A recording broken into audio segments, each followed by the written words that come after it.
no, Sauron doesn't have a weapon in the books. Not really, not in the traditional sense. I mean, maybe you could call the One Ring a weapon, but that's about it. Like, in terms of a giant mace, like in the movies, or a giant spear, like in the show, he doesn't really have that. He's said to have flaming hot hands, which are so hot that they burnt Gil-galad to death, but that's about it. So what about this giant mace that we see him wielding in the War of the Last Alliance, in the prologue of Lord of the Rings, the Fellowship of the Ring, where he can just like, whoom, like 30 people in one swing? Well, that is a reference to the weapon of his master. You see, Sauron, the Lord of the Rings, the great Dark Lord of the Second and Third Ages of Middle-earth, is not the first Dark Lord, nor is he the greatest. His master, Morgoth, also known as Melkor, was the first and greatest Dark Lord. This guy's like the original hater, like the OG prick. He was so much of a prick that he literally created the concept of evil. Now I know some people, including my mutual Tiny Tenuvia, will take some umbrage at the fact that I just called Melkor a prick and the creator of evil, because isn't everything a part of God's plan?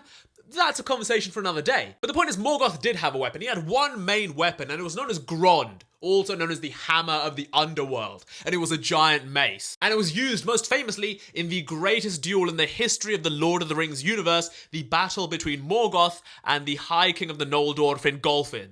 Every single time Grond struck the ground like a bolt of lightning, it rent a mighty pit in the earth from whence smoke and fire darted. That's dope as hell. And I guess Peter Jackson wanted to emulate such epicness, which is why Sauron got that mace. But yeah, in the book, Sauron is more of a trickster, but he does fight, and when he does, he mainly uses either his hot hands or his shape-shifting. He's shifted into a werewolf, a vampire, a serpent. No mace or spear to be found, however.